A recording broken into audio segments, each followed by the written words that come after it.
Feels good. Feels good to just have something to work towards after having a year of not having something to work towards. I've always been in the gym, but it's nice to have a goal, have an opponent. This fight in particular has been simmering for quite some time, so looking forward to getting in there and doing the job. I just want to be a champion who fights often, regular, and fights the best guys. I don't want to be these guys who fight, with big breaks in between, because that's what's happened. Nothing to do with me. I'm ready to put a stop to that. Be active, be an active champion, be a defending champion, and fight the best guys. He's the number one contender, so I think that's what champions should do, is they should fight the number one contenders. I'm the champion. He's the next best guy. Let's fight and find out who the best guy is. That's the way it's supposed to go. Cyryl's a really good opponent. He's really unique with his style. I've never fought anyone like him before. That being said, he's never fought anybody like me before. So let's get in there, see what happens. That's what dreams are made of, isn't it? That's what I got into this sport to do, is to be the UFC heavyweight champion. To walk out there, last on the card, everyone's waiting for me, walk in there, put in a big performance.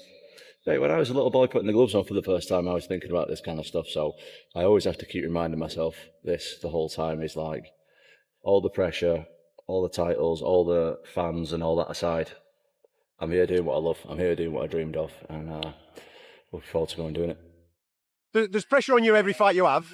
Are you feeling pressure for this one? Mate, absolutely. Absolutely, but there's certain types of athletes, certain types of people, not just athletes. There's those that pressure wears them down, and there's those who shine under pressure, and I am 100% part of the latter. But that being said, it's not just me who's under pressure. It's his third title shot, mate, and he failed the first two. So yeah, there's definitely a lot of pressure on me, but there's also a lot of pressure on him. There's pressure on both of us. Every fight you go into, there's pressure. I can't speak for the rest of the fighters, but mate, I don't want to get kicked in front of millions of people. That's the biggest pressure in me. I don't want to get battered in front of millions of people. No way about it. So to me, that's the biggest pressure. Titles, all rankings, statistics, all that aside, I don't want to get beat up in front of millions of people. So there's always pressure. Tom Aspinall just dropped a massive bombshell that has sent shockwaves through the UFC heavyweight division. The British champion is not holding back, taking direct shots at Jon Jones and his critics while making bold promises about his reign as champion. With UFC 321 just days away, Aspinall is declaring war on inactivity and calling out the cowards who run from fights. This is the statement the heavyweight division has been waiting for. Stay tuned as we break down everything Aspinall said, what it means for his legacy, and why UFC 321 on October 25th could change everything. Сейчас переверну, переверни, да. Вы забили мой батюшку, я не пойму. Точно? You want problem with this guy? You want problem? Guys, why are we still talking about Jon? He's retired. He's done. I said a thing a long time ago, and you guys know me personally. I'm not a disrespectful guy. Yeah, you're not. But I said a thing a long time ago that I'm going to retire Jon without even fighting him, and You did. that's what's happened. Let's get straight into it. Tom Aspinall has made it crystal clear he's not following in Jon Jones's footsteps. In a recent interview, the undisputed heavyweight champion delivered a message that's impossible to ignore. I've always been in the gym, but it's nice to have a goal, to have an opponent. I just want to be the champion who fights often, regularly, and fights the best guys. I don't want to be one of those guys who take big breaks in between, because that's what happened. Nothing to do with me. I'm ready to put a stop to that. Be active, be an active champion, be a defending champion, and fight the best guys, the number one contender, and that's what a champion should do. Fight the number one contenders. Feels good to just have something to work towards after having a year of not having something to work towards. I've always been in the gym, but it's nice to have a goal, have an opponent. This fight in particular has been simmering for quite some time, so looking forward to getting in there and doing the job. I just want to be a champion who fights often, regular, and fights the best guys. I don't want to be these guys who fight, with big breaks in between, because that's what's happened. Nothing to do with me. I'm ready to put a stop to that. Be active, be an active champion, be a defending champion, and fight the best guys. He's the number one contender, so I think that's what champions should do, is they should fight the number one contenders. I'm the champion. He's the next best guy. Let's fight and find out who the best guy is. That's the way it's supposed to go. Cyryl's a really good opponent. He's really unique with his style. I've never fought anyone like him before. That being said, he's never fought anybody like me before. So let's get in there, see what happens. That's what dreams are made of, isn't it? That's what I got into this sport to do, is to be the UFC heavyweight champion. To walk out there, last on the card, Everyone's waiting for me, walk in there, putting a big performance. Like, when I was a little boy putting the gloves on for the first time, I was thinking about this kind of stuff. So I always have to keep reminding myself this the whole time, is like, all the pressure, all the titles, all the fans and all that aside, I'm here doing what I love. I'm here doing what I dreamed of, and looking forward to going and doing it. That's a direct shot at the inactivity that plagued the division under Jones's reign. For 28 months, Jon Jones held the heavyweight title with just one defense, while Aspinall held the interim belt for 20 months, waiting for a fight that never came. Now that Aspinall wears the undisputed crown, he's promising to do things differently. And he's not just talking, he's already proving it. Just 4 months after being promoted to undisputed champion, he's defending his title at UFC 321 against Ciryl Gane in Abu Dhabi. I'm scared to lose to all of them. So if I'm scared to lose, like, if I'm looking at my next opponent, right? If I'm looking at him and think, I'll just blast through this guy and then I'll have a legacy fight after that. Like that, I'm not going to be at my optimal performance if I'm just thinking, I'm just going to blast through him. I never ever think like that. It doesn't matter if I'm number 1 in the world or number 100 in the world. Like, the guy I'm fighting next is the most dangerous guy that I'm ever going to have to fight. Like, I'm scared of that person. I need to train and make sure I'm in a place physically, mentally, emotionally, spiritually that I'm going to go and give my 100% everything to that guy. But Aspinall didn't stop there. He went even harder, separating himself from what he calls the fake and coward fighters who run from competition. The Wigan warrior made it abundantly clear, I'm not like those fake or coward fighters that are running from fighting. I'm the best active heavyweight and I'm ready for a fight every time. You know, I'm the undisputed heavyweight champion of the world. I'm ready to take on all comers, get this division moving again. Us guys have been waiting around too long. You know, the contenders are getting sick of it. Everybody's getting sick of it. Even the fans are getting sick of this stuff. So Jon's retired and it's time that we move on. This is huge. Aspinall is drawing a line in the sand. He's positioning himself as the anti-Jones, a champion who actually wants to fight, who won't duck challengers, and who won't hold the division hostage while collecting a paycheck. The heavyweight division has been frustrated for years watching champions avoid top contenders. Aspinall is promising to change that culture entirely. He wants to be remembered not just as a skilled fighter, but as a defending champion who actually defends his belt. In an era where champions often wait for the perfect matchup or the biggest payday, Aspinall is saying he'll fight anyone, anytime. I've got so much support from all around the world, and I appreciate it so much, and I'm aware that people just want me to fight. Listen, I want to fight more than anybody. I've been training non-stop. I've been so consistent. When the time comes, it's going to be something special. So remember what I said quite a while ago now? I will retire Jon Jones without even fighting him. That's something that I said. Jon, let's do it. If you want to do it, you don't have to ask me twice. If not, I'll fight somebody else for the undisputed belt. Happy to fight anybody, anytime, anywhere. Doesn't matter, I'm ready to go. And here's the kicker, he's already backed it up. While holding the interim title, he made the rare decision to actually defend it against Curtis Blades in July 2024. Most interim champions would just wait for the unification bout. Not Aspinall. He stayed active, stayed sharp, and proved he's a man of his word. Now, all eyes turn to UFC 321 on Saturday, October 25th at the Etihad Arena in Abu Dhabi. This is where Aspinall puts his money where his mouth is. His opponent, Ciryl Gane, the dangerous French striker making his third attempt at undisputed gold. This fight is must-watch for several reasons. First, Gane is no joke. He's a former interim champion with elite striking and movement that's rare for heavyweights. He gave Jon Jones a tough test before losing in 2023, and he's coming off a split-decision victory over Alexander Volkov. But here's what makes this fight legacy-defining for Aspinall. If he loses, Jon Jones will never let him hear the end of it. Jones dominated Gane, so in the court of public opinion, a loss here could end the debate about who would have won an Aspinall-Jones superfight before it ever happened.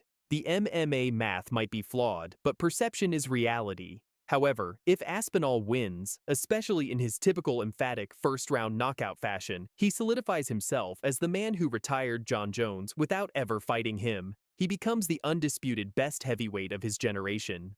What makes this fight even more compelling is what both fighters represent. Aspinall himself explained it perfectly.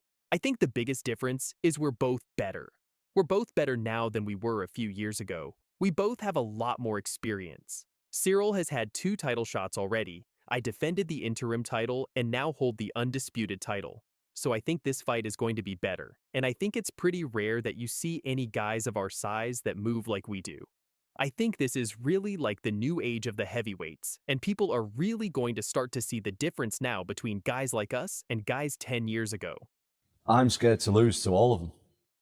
So if I'm scared to lose, like, if I'm looking at my next opponent, right? If I'm looking at him and think, I'll just blast through this guy and then I'll have a legacy fight after that.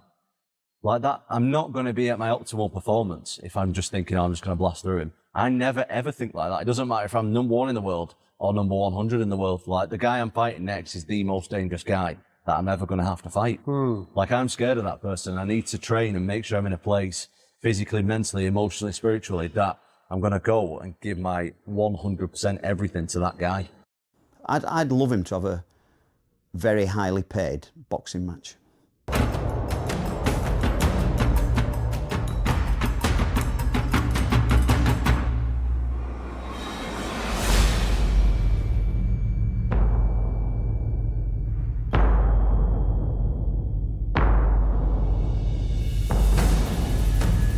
UFC heavyweight champion Tom Aspinall and his father Andy have just dropped a career-changing message that has the entire MMA community talking. And it's not about his upcoming title defense. The newly crowned undisputed heavyweight king, who claimed his throne after Jon Jones's shocking retirement in June, has his sights set beyond the Octagon, and it involves boxing gloves, massive paydays, and a direct challenge to the UFC's pay structure. This is a story about money, power, and a father's bold vision for his son's future. Let's break it all down.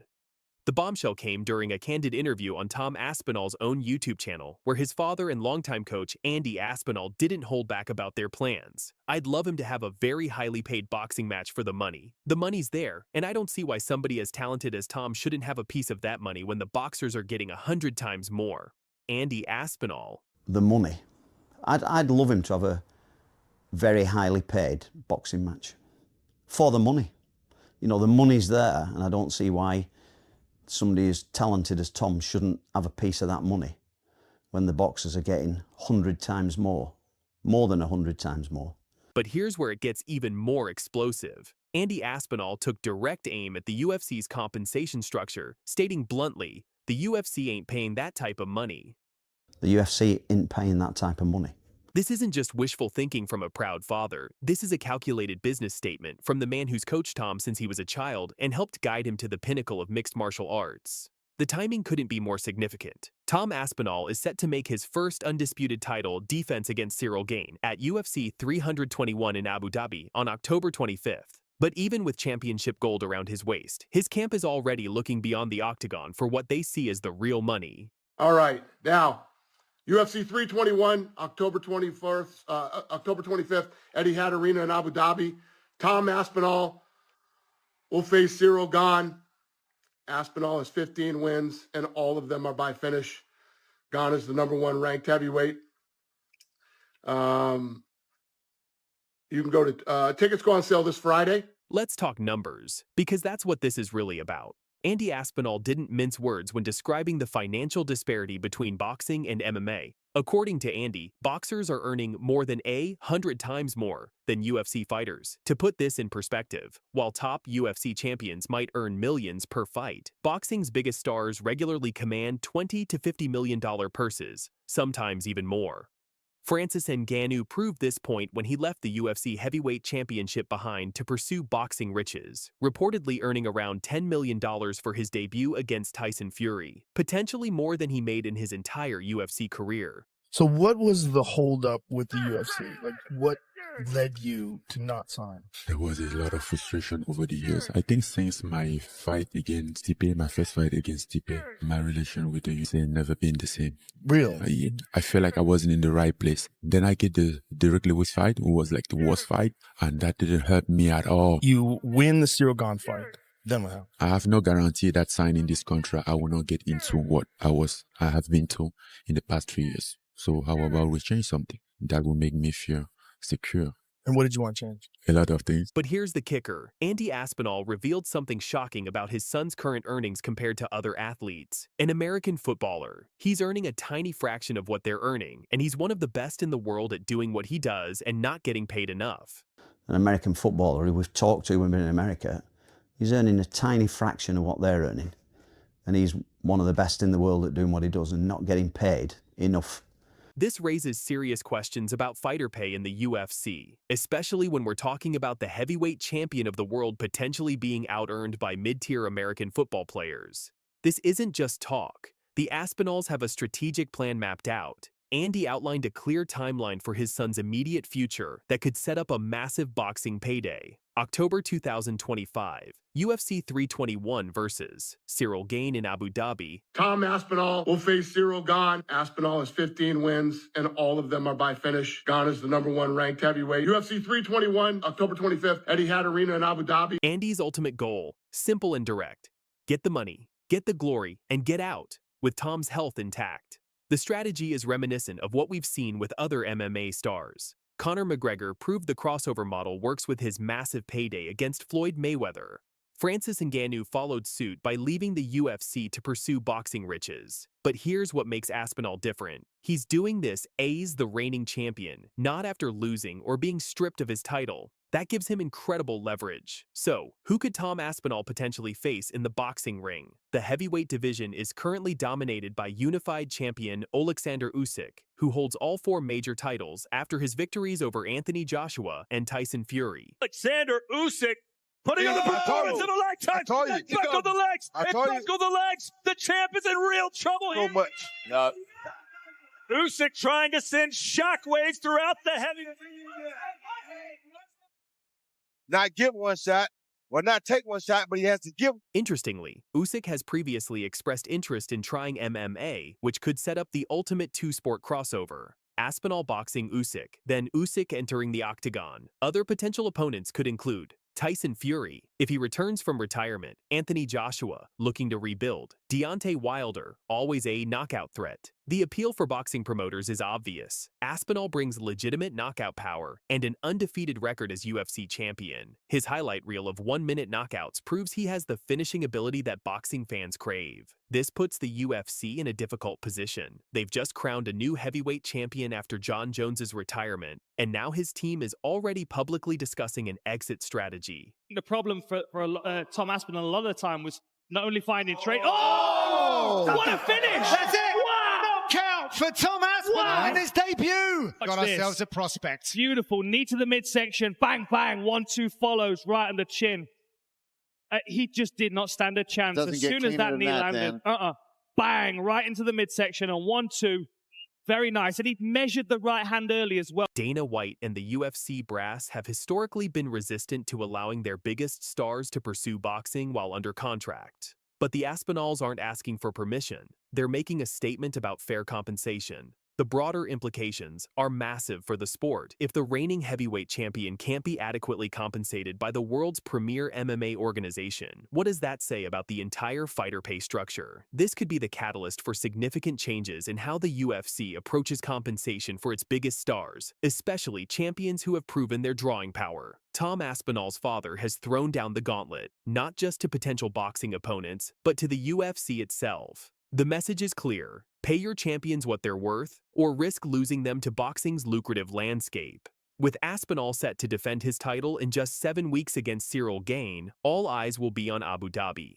But the real question isn't just whether he'll win, it's whether this victory will be his last in the Octagon before pursuing those boxing millions. Will the UFC step up with a mega deal to keep their heavyweight champion, or will we witness another exodus of top talent to the boxing world? One thing's for certain. Andy Aspinall's bombshell has changed the conversation around fighter pay and career strategy in combat sports forever. We'll continue following this developing story. For now, this has been your Combat Sports Update. Stay tuned for more breaking news. But Tom's gigantic as well. He's big, he's light on his feet, he can move. I always say he's like a heavyweight Muhammad Ali, or mixed martial arts Muhammad Ali, or a heavyweight George St. Pierre. He can grapple, he can do it all.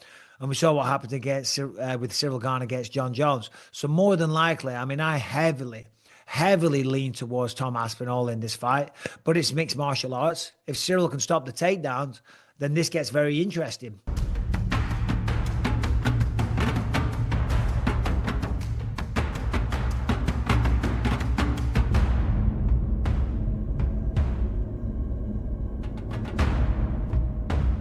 UFC legend Michael Bisping just dropped a bombshell comparison that has the entire MMA world talking. The former middleweight champion just called Tom Aspinall the Muhammad Ali of MMA. And if that wasn't enough of a warning shot to Ciryl Gane, wait until you see what Aspinall just did to a heavy bag in training that has everyone terrified. But he's the same height as me, if not an inch taller, but thick. Yeah. And I was like, fuck, you're a lot thicker than I would expect. Yeah. And the speed, that's the thing that I'm like, okay, that's the danger. But again, grappling, he's a black belt, but Jon is fucking... That's different. Yeah. But I don't know, man. They got to fight. But if they don't ever fight, we'll never know. Jon Jones versus Tom Aspinall. No, Jon Jones is the GOAT in my book. You know, he's one of the best.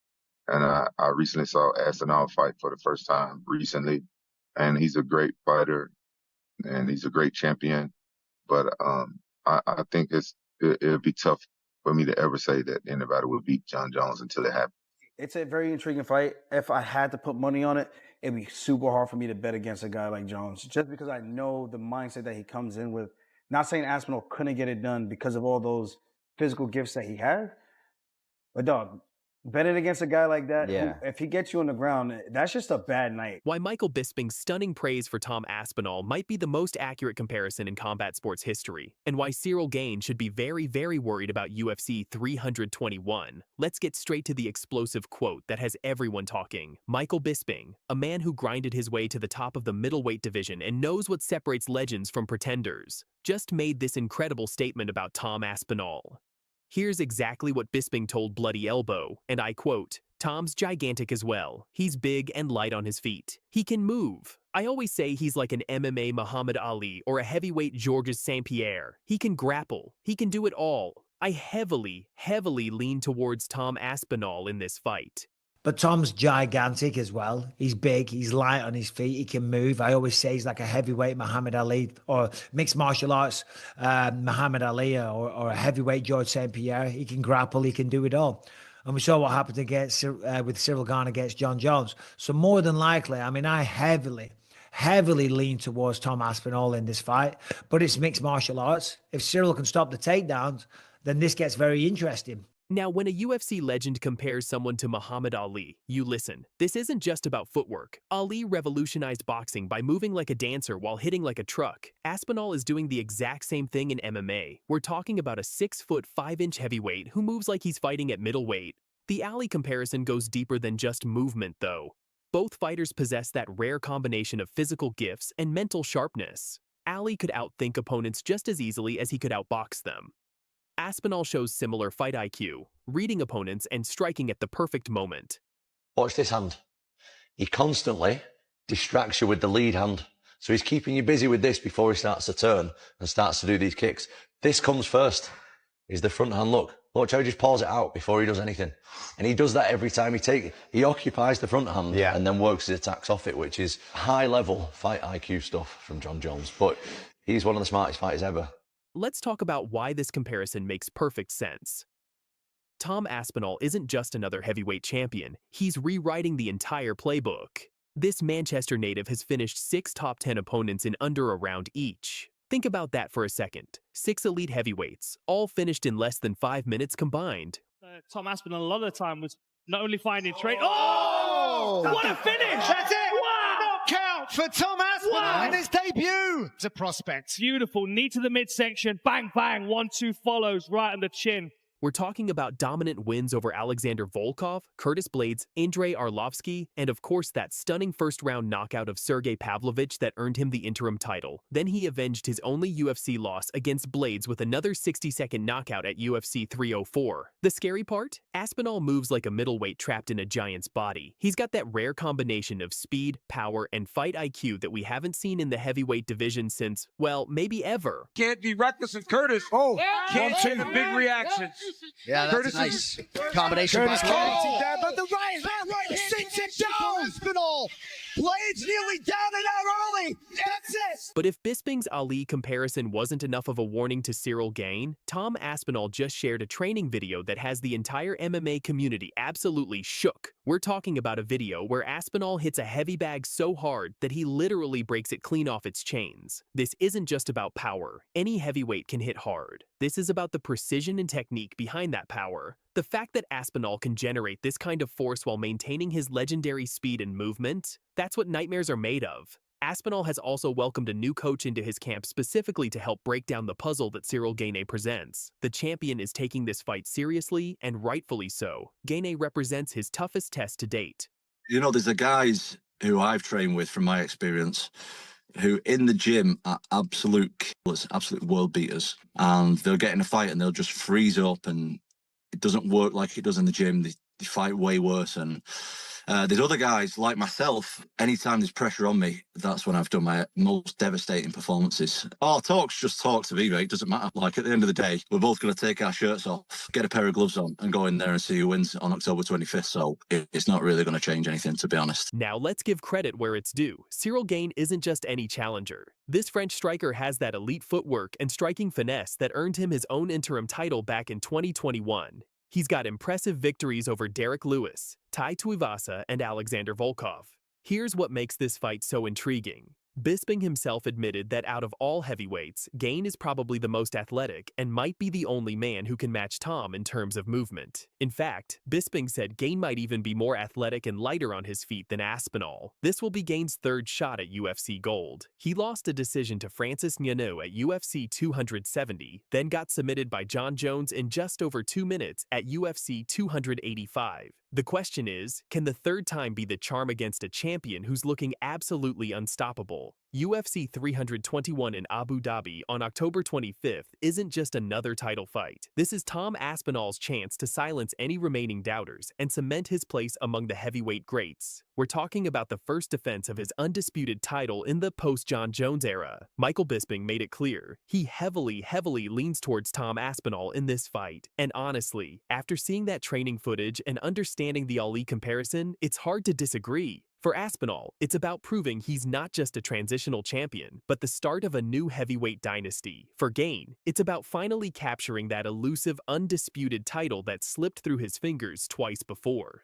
So what do you think, fight fans? Is Michael Bisping spot on with that Muhammad Ali comparison? Can Ciryl Gane solve the Aspinall puzzle that no one else has figured out? Drop your predictions in the comments below. If you enjoyed this breakdown, smash that like button, subscribe for more MMA news and analysis, and hit that notification bell so you never miss when we drop the latest fight breakdowns. UFC 321 is shaping up to be an absolute banger, and we'll be covering every angle as we get closer to fight night. To this day, he gave Jon Jones some serious fucking trouble, and Jon destroyed his legs. He needed double knee surgery after that fight. What was going through your mind when you did that jumping side kick? Looked like you were aiming for Thiago Santos's knee. Thiago was trying to break my jaw tonight. He was trying to give me brain damage tonight. And if a guy can give you a stutter for the rest of your life or memory loss, I think an even trade-off is to give him a lump for the rest of his life. That's just the game we play. This was one of the greatest quotes ever when he was in a press conference with Daniel Cormier after their first fight. He goes, I beat you after a weekend of pain.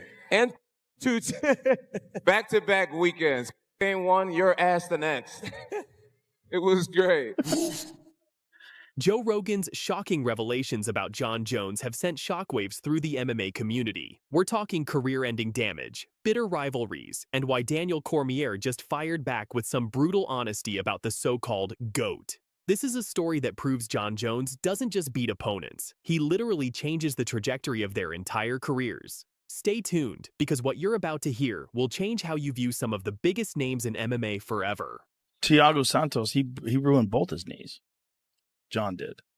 Yeah, both his knees after that fight, he had to get surgery on. He tore both of them apart. He sidekicked the fuck out of his knees. Yeah. He does the oblique kick to the thigh, too.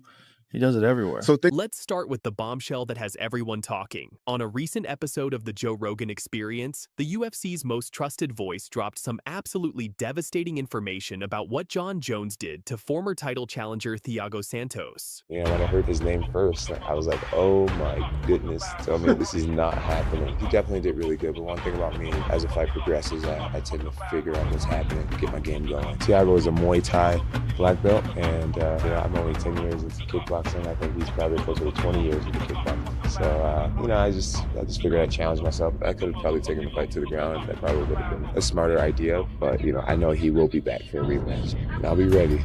Now, most of you remember that fight from July 6, 2019. It was closer than anyone expected. Santos actually gave Jones some real trouble, and many thought he might have even won that fight. But here's what Joe Rogan revealed that will blow your mind. He gave Jon Jones some serious trouble, and Jon destroyed his legs. He needed double knee surgery after that fight. Both of his knees were destroyed. That side kick to the knees. Jon is so good at that. To this day, he gave Jon Jones some serious trouble, and Jon destroyed his legs. He needed double knee surgery after that fight. Jon just destroyed his knees. That side kick to the knees. One of his knees they messed up. He tried to kick Jon, and Jon slid back and made a mess, and he hyperextended his leg. Both knees in one fight, and really was never the same again.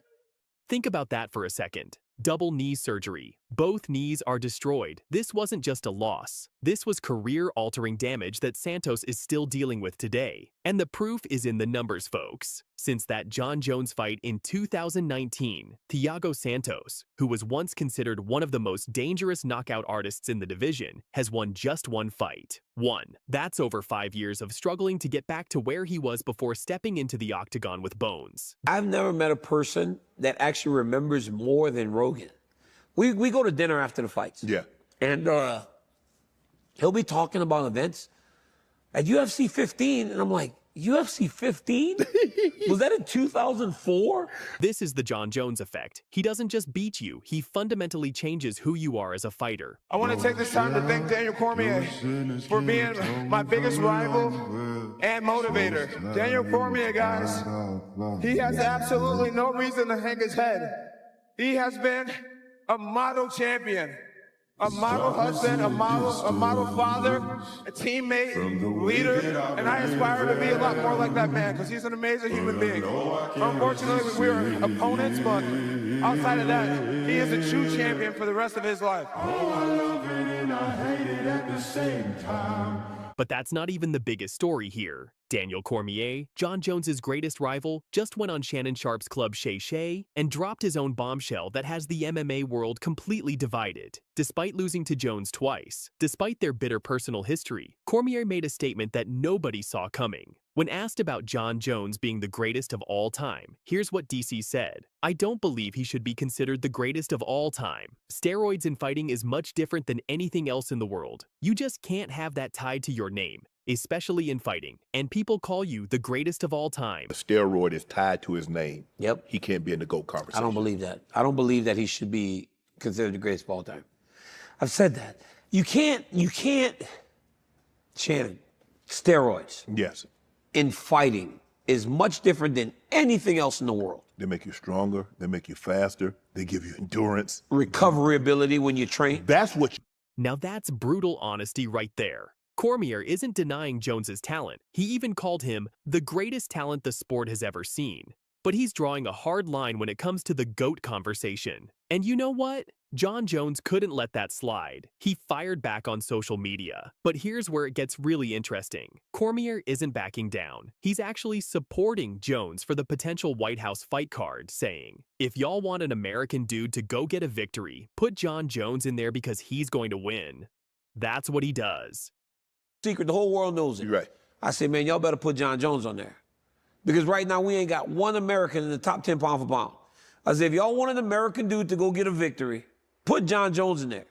Because he gonna win. That's what he does. Think about that. Your biggest rival, the guy who lost to you twice, is still advocating for you because he knows you're just that good. That's the ultimate respect right there. This brings us to the heart of the matter, Jon Jones's complicated legacy. On one hand, you have cases like Thiago Santos, where Jones's fighting style literally ended a man's prime years. The oblique kicks, the wrestling, the ground control. Jones doesn't just win fights, he takes years off careers. Jon Jones is the pound-for-pound best fighter in the world and the greatest fighter fucking ever. Period. End of story. This fucking guy destroyed the best heavyweight in the division.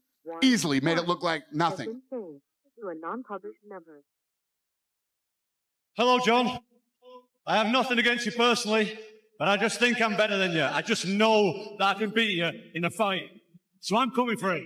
But then you have the elephant in the room, the failed drug tests that Cormier mentioned, multiple incidents, overturned victories, and a cloud that follows Jones everywhere he goes. Yet even his biggest hater, and let's be real, Daniel Cormier earned that title, admits that Jones is probably going to win any fight you put him in. That's the paradox of Jon Jones. He's simultaneously the most talented and most controversial figure in MMA history. The recent back and forth between Jones and Cormier proves this rivalry is far from over. Jones posted on Instagram saying he didn't just live in Cormier's head rent-free, he built a mansion there. And honestly, looking at how much Cormier talks about Jones, he might have a point. But here's the real question for you fight fans. Does talent alone make you the GOAT, or do the controversies permanently taint that conversation?